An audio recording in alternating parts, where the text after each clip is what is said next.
A ideia convencional sobre emprego está quase totalmente errada, e a maioria das pessoas que seguem acaba dependente, vulnerável e estagnada pelo resto da vida profissional. Antes que você pense que este é mais um discurso motivacional, dizendo para você largar o emprego e abrir um negócio, deixe-me esclarecer algo agora mesmo. Esse conselho é, em sua maioria, um disparate propagado por pessoas que tiveram sorte uma vez e agora vendem cursos sobre seu sucesso. O verdadeiro problema não é o emprego em si. O verdadeiro problema é a dependência, e a maioria das pessoas nunca aprende a distinguir entre os dois. Décadas de observação mostraram algo que se repete constantemente.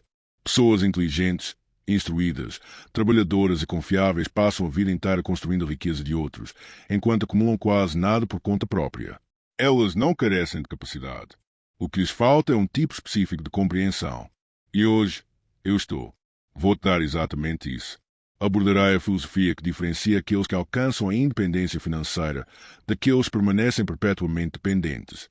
A matemática da construção de riqueza também será discutida, revelando-se surpreendentemente simples, mas quase universalmente ignorada. A psicologia humana e os motivos pelos quais a maioria das pessoas se autossabota também serão abordados. E vamos discutir o que você pode realmente fazer a respeito disso tudo, não em um futuro distante, mas começando agora. Não se trata de odiar empregos, porque algumas das lições mais valiosas que você aprenderá vêm de trabalhar para os outros. Trata-se de entender para que servem os empregos e para que não servem. Quando eu era jovem, o que eu mais queria era independência. Não Ferraris, não mansões, não símbolos de status. Independência. Esse sentimento de desejo desesperado permaneceu comigo por anos. Porque alguém desejaria desesperadamente a independência. Porque a alternativa é a dependência. E a dependência coloca você em uma posição de profunda fraqueza da qual a maioria das pessoas nunca escapa. Quando você é dependente, alguém controla seu tempo. Maus negócios, clientes ruins, chefes ruins. Você não pode dizer não a nenhum deles porque precisa do dinheiro. Suas decisões são tomadas com base na sobrevivência a curto prazo, em vez da prosperidade a longo prazo. E você está sempre a um passo da crise. A maioria das pessoas vive a vida inteira nesse estado, chamando isso de ter uma carreira, de ser responsável, de ser assim mesmo. Na verdade, é uma armadilha. E como a maioria das armadilhas, é invisível para quem cai nela. Funciona assim. Você se forma na faculdade e consegue um emprego que paga o suficiente para viver, mas nada além disso. Você aluga um apartamento, compra um carro e adquire o estilo de vida que sua renda permite. Então, algo interessante acontece. Algo previsível. Suas despesas aumentam para acompanhar sua renda e, a cada aumento salarial, seu padrão de vida se expande para absorvê-lo completamente. Isso não é um acidente, nem azar. É a psicologia humana previsível encontrando uma economia de consumo projetada para extrair o máximo de gastos de você em todas as oportunidades. O que realmente importa é o seguinte. Enquanto você gasta tudo que ganha, não está construindo nada. Está trocando tempo por dinheiro a uma taxa fixa. E está trocando todo esse dinheiro por coisas que se desvalorizam, experiências que se desvanecem e obrigações que se acumulam contra você. A matemática se revela brutal quando a analisamos. Ganhar e gastar dinheiro praticamente na mesma proporção significa que você termina o ano com quase o mesmo que começou, ou seja, nada. 40 anos seguindo esse padrão encerram sua carreira ainda sem nada. Só que agora você está mais velho, seu poder aquisitivo está diminuindo e você está mais dependente do que nunca. Isso é o que acontece com a maioria das pessoas, não porque sejam estúpidas, mas porque ninguém nunca lhes explicou a diferença entre ganhar dinheiro e construir riqueza. Ganhar dinheiro é o que você faz para os outros. Construir riqueza é o que você faz para si mesmo. Existe uma abordagem diferente. E aqui está como ela pode funcionar. Houve uma época em que eu era advogado e era bom nisso. Construí uma casa, formei uma família e trabalhei duro durante anos. Pelos padrões convencionais, o sucesso havia chegado. A satisfação, não. O que eu gostava era da independência de um capitalista. Resolver as coisas e apostar no meu próprio julgamento. Tomar as decisões e arriscar meu próprio dinheiro me traía de uma forma que o emprego jamais conseguiria. E, francamente, eu geralmente achava que sabia mais do que o cliente. Então, por que eu deveria fazer do jeito dele? Isso não é arrogância. É autoconhecimento. Algumas pessoas são feitas para seguir instruções, enquanto outras são feitas para dá-las. E saber qual delas você é absolutamente essencial. Mas o que realmente importa é o seguinte. Eu não larguei meu emprego e me joguei no desconhecido porque é isso que pessoas impulsivas fazem. E pessoas impulsivas geralmente fracassam. O que eu fiz, em vez disso, Foi muito mais inteligente. Consegui construir participações societárias enquanto ainda estava empregado. Projetos imobiliários representaram a maior parte disso. Formei parcerias com outras pessoas que tinham habilidades que eu não possuía, e o capital que eu havia economizado foi investido junto com o delas. Ambos os caminhos seguiram em paralelo por anos. E em poucos anos, não décadas, o patrimônio acumulado chegou a 3 ou 4 milhões. Foi aí que a matemática mudou completamente. Foi aí que a independência se tornou possível. A trajetória e carreira tradicional diz para você trabalhar por 40 anos, economizar um pouco, se aposentar e torcer para ter o suficiente. O caminho inteligente diz: trabalhe para os outros enquanto constrói seu patrimônio simultaneamente, alcance a velocidade de escape financeiro o mais rápido possível. Depois, escolha o fazer com seu tempo. Esses caminhos não são iguais. Elas levam a destinos completamente diferentes. Agora, eu disse que não se trata de odiar empregos. E aqui está a prova. Se você vai trabalhar para outros, e a maioria das pessoas deveria, pelo menos por um tempo, precisa entender como fazer isso sem se destruir no processo. Existem 3 regras para isso, e cumprir todas as 3 é quase impossível, mas você deve tentar mesmo assim. A primeira regra: não venda nada que você mesmo não compraria. Parece simples, mas não é. A maioria das pessoas passa a carreira vendendo produtos, serviços ou ideias que, no fundo, consideram medíocres ou piores. Elas racionalizam tudo, dizendo a si mesmas: são só negócios. Todo mundo faz isso. Eu preciso do salário. Eis o problema dessa abordagem. Você se torna aquilo que faz. 40 anos vendendo coisas em que você não acredita transformam você em uma pessoa que não acredita em nada. Seu respeito próprio se corrói aos poucos. Seu discernimento atrofia por falta de uso, e você perde a capacidade de distinguir o bem do mal porque fingiu que não havia diferença. A maneira mais segura de conseguir o que você quer é tentar merecer o que você quer. É uma ideia tão simples, a regra de ouro aplicada ao comércio. Mas quase ninguém a segue porque segui-la exige sacrifícios a curto prazo para ganhos a longo prazo, e os seres humanos são péssimos em fazer essa troca. A segunda regra: não trabalhe para ninguém que você não respeite e admire. Este ponto é ainda mais importante que o primeiro, e aqui está o porquê. Todos nós estamos sujeitos ao controle de figuras de autoridade, principalmente daquelas que nos recompensam. E isso é a psicologia básica, da qual não se pode escapar. Você se tornará mais parecido com as pessoas para quem trabalha, porque essa influência é quase inevitável. Trabalhar para alguém desonesto faz com que você se torne mais desonesto. Trabalhar para alguém medíocre te torna mais medíocre. Trabalhar para alguém brilhante e ético te torna mais brilhante e ético. Você não escolhe se será influenciado.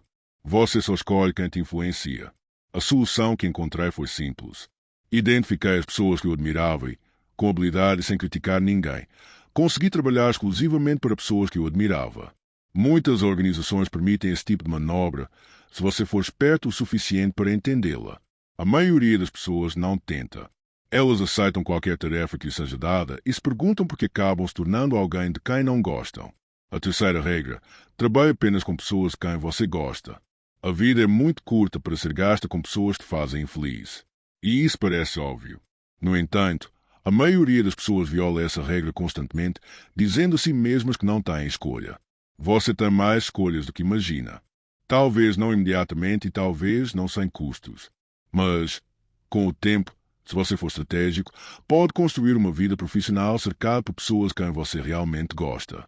Meu relacionamento profissional principal atendia a todas as 3 regras, o que foi uma sorte incrível. Nós nos respeitávamos, gostávamos da companhia um do outro e estávamos vendendo algo em que acreditávamos.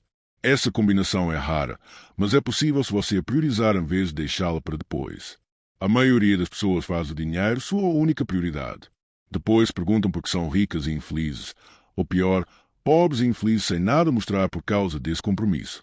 Agora, a matemática da independência merece uma análise direta. Os primeiros $100.000 são brutais de acumular, mas você precisa fazer isso de qualquer maneira. Não me importo com os sacrifícios que isso exija. Se significar andar a pé para todo lado e não comer nada que não tenha sido comprado com cupom, dê um jeito de conseguir os $100.000. Depois disso, você pode diminuir o ritmo um pouco e deixar o embalo te ajudar. Por que esse número é tão importante? A resposta está nos juros compostos. A maioria das pessoas não entende o conceito de juros compostos. Elas já ouviram falar e conseguem defini-lo em uma prova, mas não o sentem na prática. Se sentissem, agiriam de forma completamente diferente com cada real que passa por suas mãos. Há um modelo mental que torna isso real. Quando economizei $10, eu sabia que na verdade estava economizando $100 ou $1000, porque bastava um pequeno esforço para que a matemática funcionasse. Esses $10 investidos sabiamente ao longo de décadas se transformam em algo muito maior por meio de forças que atuam enquanto você dorme. Isso não é mágica. É aritmética que qualquer um pode verificar. A principal ideia é esta. Os juros compostos precisam de combustível para funcionar. Nada para capitalizar significa nada ganho. E um pouco para capitalizar significa um pouco mais. Mas se você conseguir acumular uma quantia significativa, digamos, $100.000, e deixá-la render juros compostos ininterruptamente, você terá plantado uma árvore do dinheiro que continuará crescendo, quer você preste atenção nela ou não. A primeira regra dos juros compostos é simples. Nunca interrompa o processo desnecessariamente. É aí que a maioria das pessoas se destrói. Elas acumulam um pouco e gastam tudo. Acumulam novamente e gastam mais uma vez. Cada interrupção distrai anos de crescimento potencial e elas estão constantemente recomeçando do zero. Pense nisso matematicamente e o padrão ficará claro. Poupar e investir consistentemente revela que os primeiros 100.000 são os que levam mais tempo para acumular. Os segundos 100.000 são acumulados mais rapidamente porque mais capital está trabalhando para você. Agora, os terceiros 100.000 são acumulados ainda mais rápido. Quando você estiver acumulando seus quartos ou quintos 100.000, quase não precisará de nenhuma poupança adicional, porque seu capital existente estará fazendo a maior parte do trabalho. É assim que a riqueza realmente se constrói, não através da renda, mas através de ativos que se multiplicam ano após ano. Compreender tanto o poder dos juros compostos quanto a dificuldade de iniciá-los é a essência de entender muitos aspectos da vida e do dinheiro. Mas a verdade incomoda que ninguém na consultoria de carreira tradicional jamais lhe dirá diretamente. O emprego é estruturado para extrair o máximo valor de você, pagando a mínima remuneração possível. Isso não é maldade, nem conspiração. É apenas a natureza dos negócios. Seu empregador precisa pagar menos do que você produz, ou não terá lucro algum em tê-lo como funcionário. A diferença entre o que você produz e o que recebe é a margem de lucro dele. E todo empregador, do mais ético ao mais explorador, opera exatamente com base nesse princípio. Quando você trabalha para alguém, por uma questão de lógica matemática, você está, por necessidade, deixando dinheiro na mesa. Esse dinheiro vai para o dono, e é por isso que ser dono é tão importante. Mas isso não é motivo para nunca trabalhar para ninguém, pois existem excelentes razões para se ter um emprego. Você aprende habilidades, constrói redes de contatos, ganha experiência e recebe uma renda estável enquanto descobre seu lugar no mundo. Mas nunca confunda emprego com construção de patrimônio, pois são atividades completamente diferentes. O emprego desenvolve seu capital humano. A propriedade de um negócio desenvolve seu capital financeiro. Fazer apenas a primeira opção significa que você terminará a sua carreira com habilidades que ninguém quer comprar e com uma poupança que não cobrirá uma década de aposentadoria. É por isso que continuo dizendo que o problema não são os empregos. O problema é parar nos empregos. O problema é presumir que, se você trabalhar duro o suficiente e por tempo suficiente, de alguma forma ficará rico, porque não vai. A matemática simplesmente não funciona assim. Você precisa ser dono do próprio negócio. O verdadeiro significado de propriedade merece uma análise cuidadosa. A maioria das pessoas ouve a palavra propriedade e imediatamente pensa em abrir um negócio. Essa é uma forma, mas não é a única. E para a maioria das pessoas, nem sequer é a melhor opção disponível. A ideia principal é encarar uma ação como uma participação na empresa e avaliar a capacidade de sobrevivência do negócio em termos de sua vantagem competitiva. Ao comprar ações de uma boa empresa, você se torna um dos donos. Você participa dos lucros e se beneficia do crescimento dela. Você não está mais trocando tempo por dinheiro, porque passa a ser dono de uma parte de algo que funciona independentemente da sua presença. Essa relação é fundamentalmente diferente de um emprego.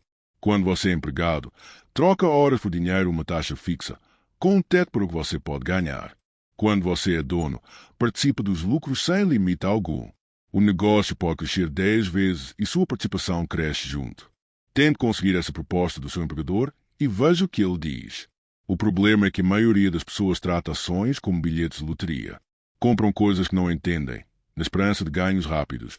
Entram em pânico quando os preços caem e vendem exatamente na hora errada. Isso não é investir de verdade. É apostar com etapas extras e probabilidades piores. A verdadeira propriedade exige uma mentalidade completamente diferente.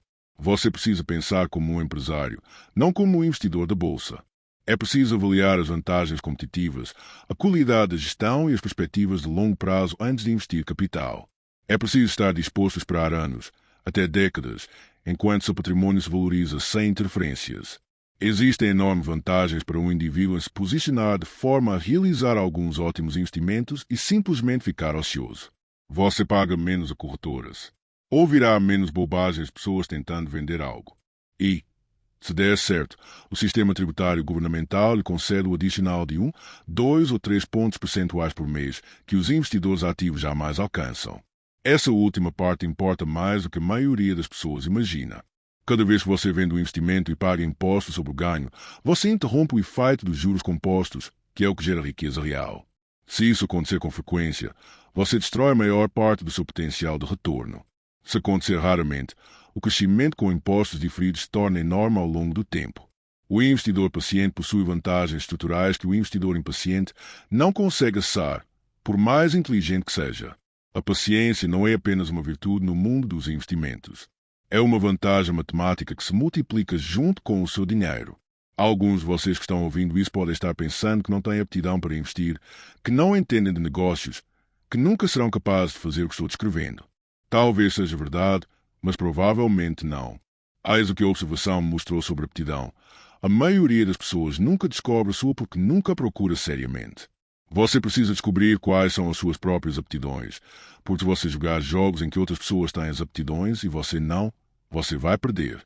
E essa é a previsão mais segura que se pode fazer sobre assuntos humanos. Você será melhor se tiver paixão por algo em que tenha aptidão. E essa combinação importa mais do que qualquer uma das qualidades isoladamente. Se Warren Buffett tivesse dedicado ao balé, ninguém teria ouvido falar dele, apesar de toda a sua inteligência. Esse é um exemplo extremo, mas ilustra perfeitamente o ponto. Talento mal direcionado é talento desperdiçado. E a maioria das pessoas desperdiça o seu sem nunca perceber o que está perdendo. A questão então se torna: como descobrir sua aptidão? A resposta não é complicada, mas exige uma honestidade que a maioria das pessoas considera desconfortável. O que você se pega fazendo quando não precisa fazer absolutamente nada? Quais assuntos capturam sua atenção sem esforço ou pressão externa? Quais atividades fazem o tempo desaparecer enquanto você as pratica? Você produz resultados que te surpreendem pela qualidade? Essas perguntas revelam pistas sobre a sua personalidade. A maioria das pessoas as ignora porque está ocupada demais seguindo o caminho convencional, o caminho que leva a empregos que não gostam, fazendo trabalhos que não lhes interessam para pessoas que não respeitam. Quando você sair pelo mundo, procure o tipo de trabalho que faria se não precisasse do dinheiro. Não há esse tipo de coisa só porque você quer mesmo pensar no que trará satisfação no futuro em relação à sua vida e à forma como a vive. Isso não é um idealismo vazio para te fazer sentir melhor. É sabedoria prática que se acumula ao longo da carreira. O trabalho que você ama gera energia que te sustenta nos momentos difíceis. O trabalho que você detesta drena essa energia dia após dia. Ao longo de uma carreira de 40 anos, essa diferença se transforma em um abismo enorme entre as pessoas que terminam realizadas e as que terminam amarguradas. Pessoas que não são as mais inteligentes, às vezes nem as mais inteligentes, ascendem na vida o tempo todo, mas são verdadeiras máquinas de aprendizado. Elas vão para a cama todas as noites um pouco mais sábias do que quando acordaram. E isso ajuda muito, principalmente quando se tem um longo caminho pela frente. Essa talvez seja a maior vantagem disponível para pessoas comuns, e quase ninguém a aproveita, o que a torna ainda mais valiosa para aqueles que a utilizam. Considere duas pessoas que começam suas carreiras aos 30 anos com habilidades e oportunidades semelhantes. A pessoa A pode aprender no momento em que domina seu trabalho, tornando-se competente e mantendo-se competente, essencialmente permanecendo a mesma pessoa com o mesmo conhecimento por mais de 30 anos.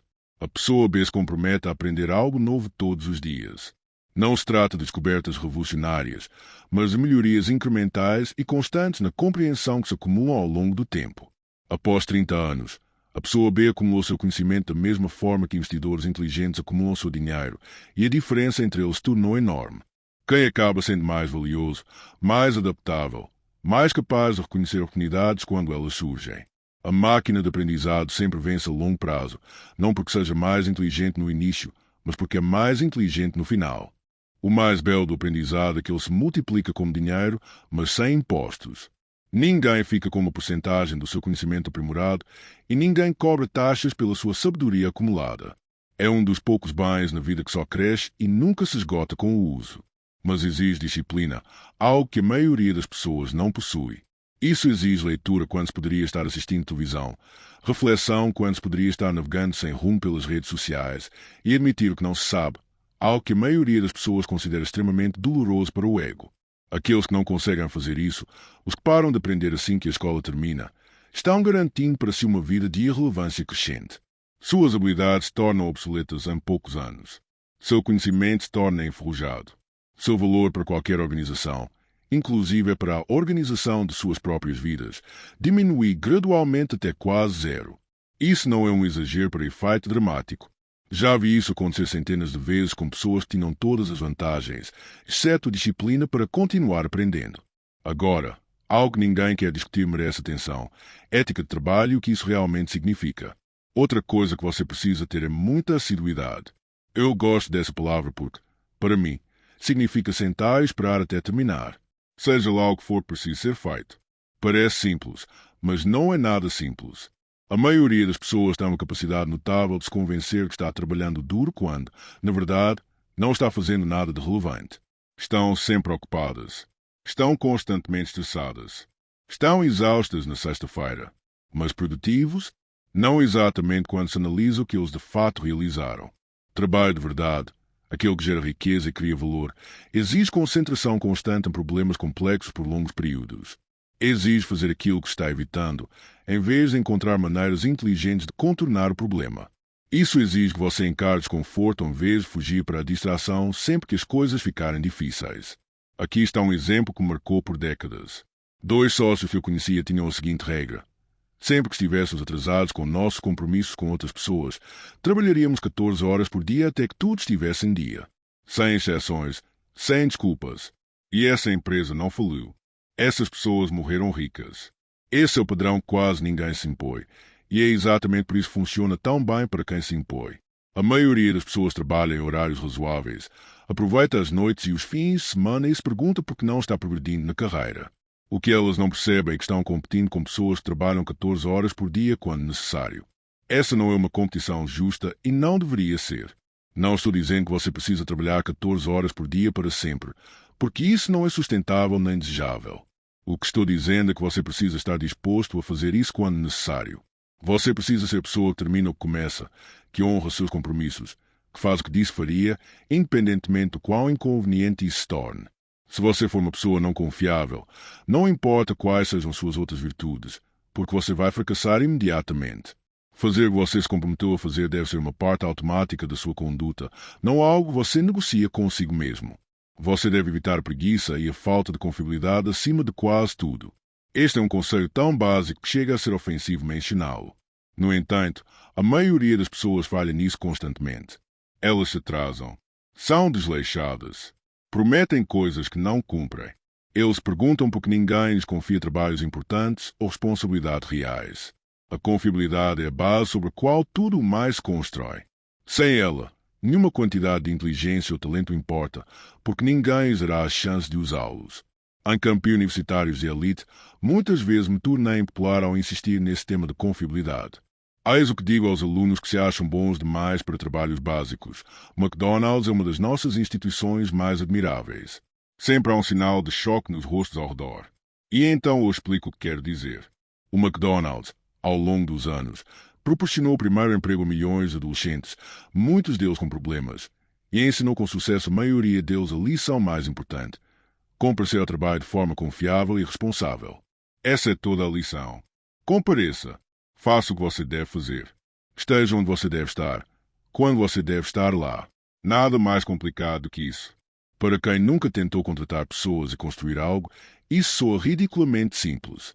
Mas, se você já tentou construir qualquer tipo de organização, sabe que pessoas confiáveis são raras, surpreendentemente raras, e valem qualquer preço que você tenha que pagar por elas. A maioria das pessoas tem desculpas elaboradas para justificar porque não conseguiram cumprir o que prometeram. Aquelas que simplesmente cumprem o que prometem, sem drama ou explicações, valem ouro.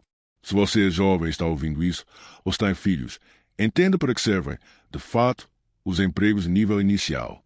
Não se trata de ganhar dinheiro, pois, nessa fase, o dinheiro é irrelevante para a sua trajetória a longo prazo. Portanto, O importante é construir o hábito da confiabilidade, provando a si mesmo e aos outros que se pode contar com você quando importa.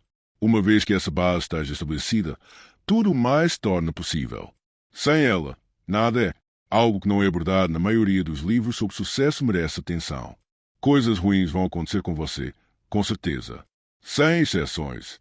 A vida reserva golpes terríveis, golpes horríveis, golpes injustos. Não importa o quão cuidadoso você seja ou quão bem planeje. Algumas pessoas se recuperam desses golpes e outras não. E a diferença muitas vezes reside na atitude e não nas circunstâncias. A atitude de Epicteto é a melhor que encontrei para lidar com o infortúnio. Ele acreditava que cada adversidade era uma oportunidade de aprender algo valioso. Seu dever não era se afundar na autocomiseração, mas utilizar o golpe terrível de forma construtiva, fortalecendo-o. Isso não é conversa fiada de pensamento positivo para fazer sentir melhor temporariamente. É psicologia prática que realmente funciona a longo prazo. Coisas ruins vão acontecer, independentemente da sua atitude em relação a elas. E a única questão é se você sairá delas mais forte ou mais fraco que antes. A autocomiseração é a emoção mais destrutiva, porque não realiza nada e não muda. Nada. Ela apenas garante que você sofre duas vezes. Uma vez pelo evento em si e outra pela sua reação a ele, que pode durar muito mais tempo que o problema original. A resposta construtiva à adversidade é fazer a si mesmo perguntas específicas. O que posso aprender com isso que não aprenderia de outra forma? Como posso garantir que isso não aconteça novamente? Que oportunidade isso pode criar que não existiria de outra maneira? Essas perguntas são frias quando as coisas estão terríveis, mas são as perguntas que te impulsionam para frente. Ficar remoendo a injustiça da vida não te leva a lugar nenhum. Meu conselho para lidar com as inevitáveis dificuldades da vida é simples e talvez um pouco surpreendente. Não espere que as coisas sejam fáceis. Tenha senso de humor diante do absurdo. Cerque-se do amor de amigos e familiares que realmente se importam com o seu bem-estar. Ter baixas expectativas pode soar pessimista, mas na verdade é libertador quando você experimenta. Se você espera que a vida seja difícil e injusta, não se surpreende quando ela se torna assim. Você está preparado. E quando coisas boas acontecem, elas parecem bônus em vez de direitos adquiridos que você merecia, mas não recebeu. As pessoas que mais sofrem com a adversidade são aquelas que esperavam que tudo fosse fácil. Suas expectativas os traem exatamente no pior momento. Uma ferramenta de reflexão que será útil pelo resto da vida merece ser explicada aqui. A maioria das pessoas pergunta: como eu alcanço sucesso? E essa acaba sendo a pergunta completamente errada. A pergunta melhor seria: como eu fracasso, então não cometo esses erros? Pense bem e a lógica se tornará óbvia. O sucesso tem inúmeros caminhos, muitos deles imprevisíveis e impossíveis de planejar. O fracasso segue padrões comuns que se repetem em todas as áreas e em todas as épocas. Se você simplesmente evitar os padrões comuns de fracasso, o sucesso se torna muito mais provável, sem exigir genialidade ou sorte. Quais são os padrões que destroem as pessoas? Falta de confiabilidade, impaciência, gastos excessivos, trabalhar com pessoas em quem você não confia, vender coisas em que você não acredita, interromper seu crescimento, ignorar suas aptidões, parar de aprender, sucumbir à autocomisação, esperar que tudo seja fácil. Evite esses padrões de forma consistente e você terá eliminado a maior parte do que destrói as pessoas. O que resta é uma vida que funciona razoavelmente bem, mesmo que nada de espetacular aconteça. Essa abordagem é muito mais fácil do que tentar ser brilhante, porque a genialidade é rara e imprevisível, mesmo quando se tem. Evitar a estupidez é algo que quase todos conseguem com um pouco de disciplina. Os benefícios de evitar a estupidez são mais consistentes do que os benefícios de buscar a genialidade. É notável a enorme vantagem que as pessoas obtêm a longo prazo ao simplesmente tentarem não ser estúpidas em vez de tentarem ser muito inteligentes. Isso não é falsa modéstia para parecer humilde. É uma descrição precisa de como o sucesso realmente funciona ao longo do tempo. A maior parte do meu sucesso veio de evitar erros óbvios, não de fazer jogadas espetaculares que parecessem brilhantes na época. As jogadas espetaculares ganham as manchetes e a admiração. A tediosa tarefa de evitar desastres constrói a riqueza que perdura. Agora tudo volta ao ponto de partida e o significado deve ficar mais claro. Conseguir um emprego é para perdedores, mas apenas no sentido específico que a maioria das pessoas não compreende. Se conseguir um emprego for sua única estratégia, se você espera que o emprego por si só lhe proporcione independência financeira, se você nunca acumula patrimônio enquanto estiver empregado, então sim, você já perdeu. Você só ainda não se deu conta disso e a percepção virá tarde demais para reverter a situação. Mas conseguir um emprego faz parte de uma estratégia maior, completamente diferente. Aprender habilidades, construir redes de contatos, acumular capital para adquirir negócios próprios, trabalhar com pessoas que você admira enquanto descobre suas aptidões. Isso não é perder. Isso é usar o emprego de forma inteligente, aproveitando para o que realmente serve. O objetivo de enriquecer não é o consumo, nem o status. Não se trata de impressionar pessoas que você não gosta com dinheiro que você não tem, que é o que a maioria das pessoas parece pensar que a riqueza representa. A questão é a independência. Quando você é independente, pode dizer não a coisas que não são certas para você. Pode se afastar de maus negócios sem que o desespero o force isso. Pode escolher seu trabalho com base no seu interesse, em vez da necessidade financeira. Você pode passar tempo com pessoas quem realmente gosta, em vez de pessoas que precisa tolerar. Você consegue pensar com clareza porque não tem medo que aconteceria se perdesse o emprego. Considere Benjamin Franklin e porque suas contribuições foram possíveis. Ele pôde fazer as contribuições que fez porque tinha liberdade. Essa liberdade veio da independência financeira. A independência financeira veio da aquisição da própria casa, não do trabalho remunerado para outros. Se você tem algo que realmente deseja fazer na vida, não espere até os 93 anos. Isso não é apenas um conselho sobre mortalidade, embora certamente o seja. É um conselho sobre dependência e o preço que ela lhe custa. Todo ano se repete. Cada ano que você permanece financeiramente dependente é um ano em que você não consegue se dedicar plenamente ao que é importante para você. Cada ano que você adia a aquisição do imóvel é um ano em que você fica para trás na corrida dos juros compostos, enquanto outros o ultrapassam. A matemática é implacável nesse aspecto. Comece tarde e você precisará de retornos milagrosos para alcançar os outros. Comece cedo e retornos regulares o enriquecerão com nada mais que paciência e tempo. Veja o que tudo isso significa na prática. Emprego e construção de patrimônio são atividades diferentes. Portanto, faça as duas coisas. Mas nunca confunda uma com a outra. Consiga seus primeiros $100.000 o mais rápido possível, sacrificando tudo que não for essencial até alcançá-los. Depois, deixe-os render juros compostos sem interferência. Torne-se uma máquina de aprendizado que vai para a cama todas as noites um pouco mais sábio do que quando acordou. E faça isso por décadas sem parar. Seja confiável. Por comparecer e fazer o que você diz que vai fazer coloca você à frente da maioria das pessoas, sem precisar de nenhuma outra vantagem. Evite trabalhar para pessoas que você não respeita. Manobre com inteligência até estar cercado por pessoas que valem a pena imitar. Pense como um dono, não como um empregado. Porque quando você investe, você está comprando negócios e deve agir como tal.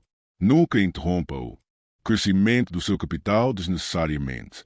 Porque a paciência não é apenas uma virtude, mas uma vantagem matemática que se multiplica junto com o seu dinheiro. E lembre-se para que serve a independência. De fato, não se trata de acumular bens, nem de ostentar status para impressionar estranhos. Trata-se de liberdade. A liberdade de realizar um trabalho que importa, com pessoas que você respeita, nos termos que você escolher. Isso não é algo que se conquista sendo empregado para sempre. Isso é algo que se constrói pensando como dono desde o início, mesmo enquanto se trabalha para outra pessoa. As pessoas que entendem isso cedo vivem vidas diferentes daquelas que entendem tarde ou nunca entendem. A matemática garante essa diferença, e nenhum esforço na direção errada pode superar a aritmética. Agora você entende que a maioria das pessoas jamais entenderá.